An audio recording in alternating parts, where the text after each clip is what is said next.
Voy a presentar ahora a nuestro cuarto participante, al licenciado Gustavo de Hoyos Walter, a quien le agradecemos que esté con nosotros.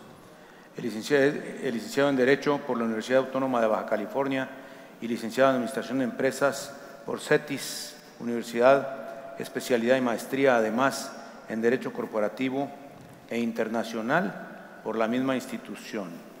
Fue electo en forma unánime como presidente nacional de Coparmex para el bienio 2016-2017 y reelecto para el ejercicio 2018.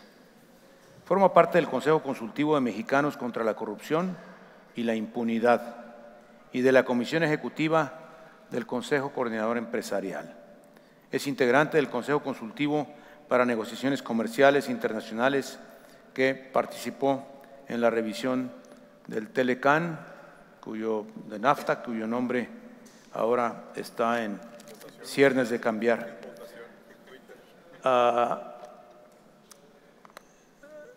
Don Gustavo, por favor, adelante. Gracias. Muy buenas noches a todos. Les pido si pudieran ponerme la presentación. Soy el último ponente de la noche, así es que mi primer objetivo es lograr que no se duerman a la mitad de la exposición. Y si lo logro, voy a tratar de plantearles tres acciones que estamos impulsando en la Coparmex. Primero, hablarles de una plataforma de 5 indicadores de Data Coparmex. Segundo, exponerles cómo vamos con lo que hemos denominado el semáforo anticorrupción 2.0, que se refiere al nivel de integración de los sistemas locales anticorrupción. Y tercero, platicarles rápidamente de un proyecto que empezamos conjuntamente con nuestros aliados, entre ellos Transparencia Mexicana, aquí presente, que se refiere a los 11 compromisos en los gobiernos estatales en contra de la corrupción. Así es que, cumplido esta parte introductoria, paso a presentarles un vistazo de cómo vemos los empresarios de la Coparmex el fenómeno de la corrupción. Empiezo diciéndoles, para ello, la Coparmex es una confederación de sindicatos patronales. Estamos presentes en 84 ciudades.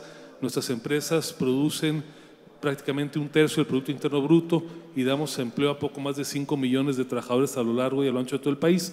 Y los empresarios de la Coparmex, las 36,000 empresas, entre ellas pequeñas empresas y 270 de las 300 mayores empresas del país, esto piensan acerca de la corrupción y de la fragilidad del Estado de Derecho en México. Primero, este indicador que le llamamos México sin corrupción, que mide el porcentaje de las empresas de Coparmex que han sido víctimas de corrupción en trámites públicos en el último año. Ese es el mapa, es la visión de Coparmex sobre la corrupción, y ahí ustedes tienen cómo está nuestra visión del país. Los estados que están en un color más oscuro es cuando 50% o más de nuestras empresas han sido víctimas de un acto de corrupción al tener contacto con el gobierno, y los que están más en claro son los estados que tienen un índice menor. Pero en cualquier caso, aún en los mejores casos, los niveles de mejor desempeño, vamos a decirlo así, están cercanos al 28-29%. Un segundo indicador que quiero mostrarle, le hemos denominado dinero prófugo. Al lado del nombre de ese indicador está el año 2016. Hago esta aclaración porque este indicador se construye con base en los datos de la Auditoría Superior de la Federación, y que dado que tiene un proceso complejo, digamos de cierre de ciclo, solamente hasta este momento podemos referirnos a la cuenta pública de este año. Y ahí lo que les enseñamos del lado izquierdo de la lámina son los miles de millones de pesos que las entidades federativas no han comprobado, no han aclarado, no han acreditado una vez que se ha cerrado el periodo completo ante la Auditoría Superior de la Federación. Y evidentemente, como ustedes pueden ver, hay casos que corresponden a lo que es del dominio público. Ahí tienen ustedes el estado de Veracruz con 18,000 millones de pesos, ahí tienen el caso del estado de Chihuahua con 11,286 millones, y otros como el caso de Querétaro, donde vemos que prácticamente pasan con una nota limpia. Lo que podemos decir aquí que hay una gran diferencia y una gran heterogeneidad entre el desempeño que tienen de la manera como utilizan las entidades federativas el dinero público que reciben de la Federación. Un tercer indicador que no tiene que ver solamente con corrupción, pero tiene que ver con la fragilidad de nuestro Estado de Derecho, tiene que ver con la seguridad, y ese indicador se refiere al porcentaje de las empresas, de nuestras empresas, que han sido víctimas de los delitos en un año. Fíjense la gravedad de la problemática, porque aún en aquellos casos donde el desempeño es mejor, estamos cercanos al 35%, y en varios estados, en varias entidades federativas, donde este nivel de victimización de las empresas, claro, aquí hablamos de cuando las empresas, sus funcionarios, sus trabajadores, sus instalaciones han sido víctimas de un delito, muestra la gravedad de la problemática del país. Otro dato que les quiero presentar importante tiene que ver con el gasto regulatorio. No quiere decir necesariamente que un mayor costo de regulación haya más corrupción, pero definitivamente cuando hay pocos incentivos o cuando el costo de cumplimiento es tan elevado, existe de alguna manera una precondición para que se pueda dar el fenómeno de corrupción. Aquí vemos cómo hay entidades federativas en las cuales, para que una empresa se pueda mantener en el Estado de Derecho cumpliendo con la regulación, los costos asociados a ello llegan a niveles cercanos a los 182,000 pesos en el caso de Baja California Sur, y otras entidades en las cuales encontramos un costo de cumplimiento mucho menor.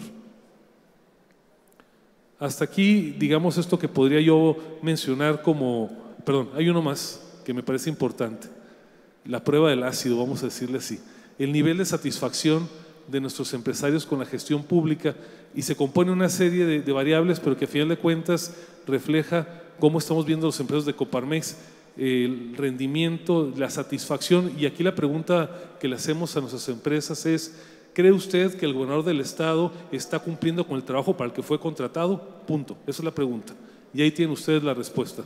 Tenemos niveles de satisfacción muy bajos, y algunos que son verdaderamente sobresalientes, como el caso, y aquí la buena noticia es que hay, digamos, gobiernos de todas las extracciones partidistas. El caso que destaca más es el caso de Yucatán, el caso de Querétaro y algunas otras entidades, y algunas que ciertamente tienen niveles de aprobación dentro de las empresas de Coparmex. Claro, esto no es una encuesta en población abierta, por debajo del 10%. Dejo hasta aquí el primero de mis planteamientos. Segundo, ¿qué estamos haciendo para tratar de que la reforma que se dio a nivel nacional y las reformas que se dieron a nivel estatal para atacar el problema de corrupción empiecen y tengan un aterrizaje más o menos homogéneo en todo el país? Aquí hemos desarrollado una plataforma que le llamamos Semáforo Anticorrupción 2.0. En 4 gráficas, de manera muy rápida, voy a tratar de plantear el nivel de avance que estamos identificando en la Coparmex. Número 1, esto tiene que ver con el grado de apego de la ley, mejor dicho, de la agilización estatal a la ley modelo en materia de sistemas locales anticorrupción. Aquí esto se construye en base a 31 variables, y vemos cómo hay estados que tienen, los que están en verde, es un semáforo con un nivel de afinidad del 85 al 100%, los que están en verde, del 60 al 85%, muy redondos, los que están con un nivel de afinidad del 60 al 85%, y los que están por debajo al 59% en color rojo. Otro dato que me parece que es revelador es qué nivel se tiene de implementación. Ustedes saben que las reformas en materia de los sistemas locales anticorrupción, de la legislación, se derivan cambios en un conjunto de órganos. Aquí podemos ver que hay la mayoría, afortunadamente, de las entidades que ya han alineado a la ley modelo, y ahí vemos cómo afortunadamente ya para este momento una buena parte del país se está pintando de verde en este semáforo. Vemos 3 o 4 entidades que todavía les falta un tramo importante por recorrer, y algunas entidades donde realmente la tarea todavía está o dista mucho de estar en un nivel ideal. Otro punto importante para ver hasta qué medida se va cumpliendo con el ideal en materia de implementación de sistemas locales anticorrupción tiene que ver con el nivel normativo. Ustedes saben que esto implica la adecuación de la Constitución, de la legislación estatal anticorrupción, de la ley de responsabilidades administrativas, la ley de fiscalización, entre otras. Aquí podemos ver cómo tenemos, afortunadamente ya para este punto, un buen número de entidades federativas que han avanzado bastante, otras que muestran un importante rezago, como es el caso de Nuevo León o el caso de Chihuahua, y algunas entidades que tienen un nivel, digamos, de cumplimiento, de alineamiento, digamos, medio. Finalmente, y algo, no finalmente, falta otra más. la parte presupuestal, es decir, se crean las instituciones, se crean los órganos de los sistemas locales anticorrupción y se les pone o no se les pone el recurso necesario para que funcionen. Aquí pueden ver cómo desafortunadamente lo que domina hoy en día el mapa del país es que se construyen las instituciones, se construyen los mecanismos, pero no se les dota del recurso suficiente para que puedan operar. Aquí me parece que es un llamado de atención para los que tenemos presencia a través de nuestras organizaciones en estas entidades, sigamos impulsando que no se deje sin operatividad, sin dientes, a estos organismos que se han venido construyendo en base a los cambios en la legislación. Y finalmente, algo no menos relevante, ¿hasta qué punto las plataformas informáticas de los estados son de última generación y cumplen con los estándares necesarios para que realmente haya información pertinente y oportuna? Aquí pueden ver también cómo, no obstante que en casi todos los estados hay algún tipo de plataforma, la idoneidad de la información, la inmediatez de que está disponible, deja todavía mucho que desear, y aquí me parece que hay mucho por hacer también de parte de nuestras organizaciones. Finalmente, hablando ya de los compromisos de quienes encabezan los gobiernos, porque en el apartado anterior les hablaba de instituciones, la otra es qué nivel de compromiso se tiene por quienes encabezan los gobiernos. Quiero comentarles que a partir de la elección de 2017 y después, ahora recientemente en 2018, 5 organizaciones, Causa en Común, el IMCO, Mexicanos contra la Corrupción, Transparencia Mexicana y Coparmex, lanzamos una iniciativa que le denominamos 11 compromisos contra la corrupción y les pedimos a los candidatos a gobierno de los estados que en tanto eran candidatos firmaran un compromiso que no admitía reservas, que no admitía, digamos, que se dieran parcialmente a ellos, como un primer paso, una muestra de buena fe de que realmente tenían o tienen un compromiso en materia anticorrupción. Aquí lo que les puedo compartir, bueno, primero, ¿en qué materia son estos 11 compromisos? Pues temas torales de los que abordamos muchos de nosotros, sus organizaciones, en materia de impulsar una Fiscalía General, el hecho de que las observaciones a las auditorías deben de ser públicas y accesibles, que paulatinamente los archivos públicos dejen de ser sin papel y se cumplan con la Ley General de Transparencia y la Ley de Archivos, que cumplan todos los funcionarios con la 3 de 3, que conformen un padrón único de beneficiarios de programas sociales, que haya una planeación en las obras importantes de infraestructura pública que son demandantes de recursos públicos, que se impulse una Ley General de Adquisiciones de última generación y así hasta llegar a 11 de los puntos. ¿Qué les puedo platicar de esto?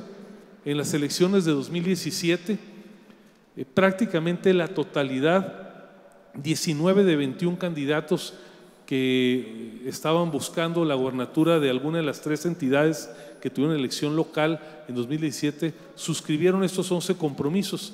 Así lo suscribieron el gobernador electo en ese momento, ahora gobernador constitucional en el caso de Coahuila, en el caso del Estado de México y en el caso del Estado de Nayarit.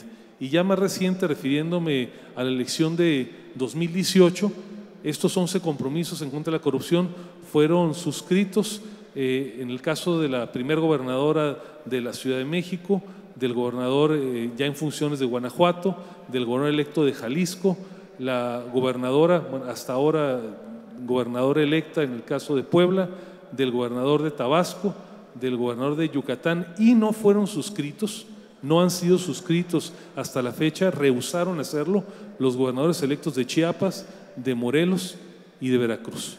De tal manera que con esto, que desde luego es un primer paso, pero que requiere al menos una expresión clara, contundente de voluntad política para que de ahí empiece la implementación hacia abajo. Básicamente así está el mapa del país. Tenemos las entidades que ustedes ven en verdes donde sus gobernadores han suscrito estos compromisos. Tenemos las entidades que están en rojo donde no se han suscrito y todo el resto del país que está en gris, que dado que no han tenido elecciones para gobernador a partir de que impulsamos esta iniciativa, todavía no son parte de la misma, pero que pretendemos que de manera paulatina vayan incorporándose a este ejercicio. Muchísimas gracias. Gracias, licenciado. Muchas gracias por su ponencia.